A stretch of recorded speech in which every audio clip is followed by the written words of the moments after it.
네, 복잡한 정치권 문제 해답을 찾는 여의도 방정식 시간입니다. 오신환 국민의힘 전 의원, 박수현 더불어민주당 홍보소통위원장과 함께하겠습니다. 어서 오세요. 안녕하십니까. 안녕하세요.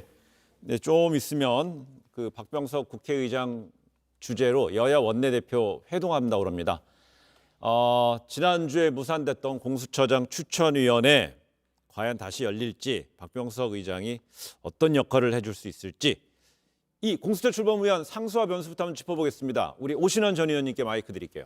네, 정치적 해법을 찾아야죠. 저는 네. 상수를 정치적 해법 찾기로 봤고요. 간결합니다. 네, 그런 측면에서 보면 야당이 추천한 공수처장 후보자를 민주당에서 전격적으로 그것을 받는 것이 어떻게 보면 공수처 출범의 하나의 해법이 아닐까 저는 이렇게 생각하고요. 비토라는 것은 양쪽에 해당되는 거예요. 그러니까 이게 무슨 국민의힘 야권에서만 비토권을 행사한 것이 아니라 결과적으로 야권이 추천한 후보자에게도 민주당이 비토권을 행사한 것이거든요. 네. 그렇기 때문에 저는 지혜를 모으고 또 집권 여당에서 공수처를 출범하기를 그렇게 강력하게 원한다면 역발상에 대한 어떤 정치적 해법 찾기가 필요하다. 이것을 상수로 봤고요. 네. 변수는 공수처법 개정안을 강행 처리하는 것이 저는 하나의 변수로 봤습니다. 이것이 합의 처리하지 않고 공수처 출범에 대해서 법을 개정해서 만약에 강행 처리한다면 저는 국회가 또 다른 파국으로 치달을 가능성이 있다. 저는 이렇게 보여집니다. 예. 네, 새로운 관점입니다. 박 위원장님은요? 예, 좀 정치적 해법을 찾아야 한다 이렇게 예. 상수를 말씀해 주셨는데 맞습니다. 그러나 그러기에는 우리 그 야당이 이 공수처 폐지 당론에 가까운 입장을 변하지 않고 있어서 그것이 또 하나의 상수로 볼 수밖에 없습니다. 다만 변수가 되는 것은 25일 법사위 법안심사 소위를 하고 30일 전체 회의를 하고 12월 2일 정도 이제 본회의에 처리할 일정으로 이제 노정이 되어 있는데 아마 야당은 그 예산안 처리와 맞물려 있기 때문에 그것을 아마 가지고 지렛대로 쓰지 않겠냐 이런 예상을 해보는데 저는 변수가 만약에 예산안과 연계를 했을 때 이 민심의 역풍이 불게 되면 네. 바로 야당도 어쩔 수 없이 공수처 이 법안 처리에 본회의에 불참하는 형식을 통해서 할 수밖에 없을 것이다. 저는 변수를 그래서 그 예산안 연계와 관련한 민심의 역풍을 변수로 보았습니다. 그래요. 실제로 오늘 보니까 이낙연 대표는 오늘 국회의장과 여야 원내대표 만나는 당일 오늘 오전에 좀 전에 진단한 대로 이틀 뒤에 열리는 법안 소위에서 다루고 그 절차대로 해가지고 다음 달 2일 날 본회의에서 처리하겠다는 입장을 강하게 좀 낸 거는 결국은 야당에 대한 압박으로 볼 수 있는데 결국 이제 국민의힘에서는 국회 정기국회 보이콧 한다는 거는 예산안 같은 것까지도 연계된다는 건데 거기에 대해서는 국민의 역풍을 맞을 수 있다는 얘기죠. 그렇습니다. 예. 근데 오늘 관련해서 그동안에 그 공수처장 추천위원회에 들어가 있었던 대한변협의 이찬희 회장이 그동안에 그 정치적 대립이 장으로 된 것 같아 후보 추천위원회가 이제 문제 제기를 했는데 오늘 보니까 국민의힘 최영두 원내대변인이 이찬희 회장의 정치적 중립의 문제를 좀 제기했습니다. 네네. 뭐 최영두 대변인뿐만이 아니라 예. 주호영 원내대표도 강하게 질타했는데요.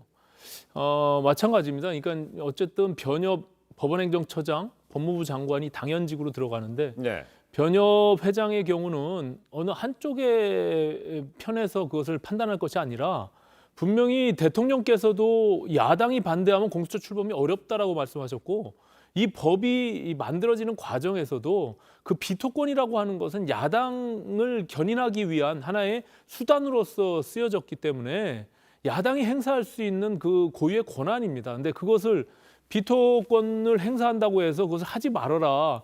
뭐 3번의 회의를 거쳐서 그냥 그것을 무산시키고 네. 법을 개정해서 한다는 것은 저는 그거는 온당치 않다라고 보고요. 변협 회장의 입장에서도 마찬가지입니다. 아까 제가 말씀드린 대로 만약에 야권이 초기에 공수처를 만들려고 했을 때 야당이 추천하는 공수처장을 제안한 적도 있단 말이죠. 네. 그런 의미에서 보면 야권에서 추천한 공수처장을 만약에 민주당과 그 당연직들이 찬성을 했는데 만약에 본인들이 추천한 후보자까지도 만약에 스스로 비토를 한다면 그건 명분이 없잖아요. 네. 예, 그렇게 됐을 경우는 저는 뭐 그거는 국민적 저항을 분명히 받을 수밖에 근데 없다. 이찬희 회장이 이야기한 거는요. 네. 국민의힘에서 추천한 추천위원조차도 그 자당에서 추천한 의원에 대해서 찬성도 안 하더라. 이런 어떤 문제를 지적한 건데 어떻습니까? 오늘 박병석 의장이 주재한 자리에서 박병석 의장이 만약에 그럼 추천위원회 한번 다시 여세요. 열어서 다시 한번 논의해 보지요. 뭐 공수처장 다시 한번 추가로 추천 받아 보지요. 이런 얘기가 나올 수 있을까요? 박병석 의장이. 아마 오늘 제가 예상하건데 중재안은 지금 25일 그 법안 심사 소위가 있으니까 23, 24 이틀 시간이 있지 네. 않습니까? 그때 이 추천위원회를 다시 한번 열어보자라고 하는 중재안을 낼 것으로는 보입니다. 추천위원회 다시 한번 열자. 그렇습니다. 네. 그런데 이제 지금 이찬희 변협회장 같은 경우는 개인적으로 뭐 약간 뭐 진보적 성향이 있는지는 모르겠습니다만 대한변협 자체가 보수적인 성향을 대체로 띠고 있다고 일반적으로 보이는 거잖아요. 근데 그 정치적 성향의 문제가 아니라 좀 앵커께서 지적하신 대로 물론 뭐 여당도 비토권을 행사했다는 말에는 뭐 동의를 합니다만 그러나 더 문제인 것은 야당이 추천한 의원에게도 반대표를 던지는 것을 보고 네. 이것은 더 이상 무의미하다, 도드리표다 계속 이런 이제 이찬희 변협회장은 그런 판단을 한 것이고요. 저는 아마 개인적으로 이런 생각을 했으면 좋겠어요. 박병석 국회의장이 한번 추천을 열어보자라고 하는데 여야 간의 정당에서 추천한 지금 인물의 중립성이 문제가 되잖아요.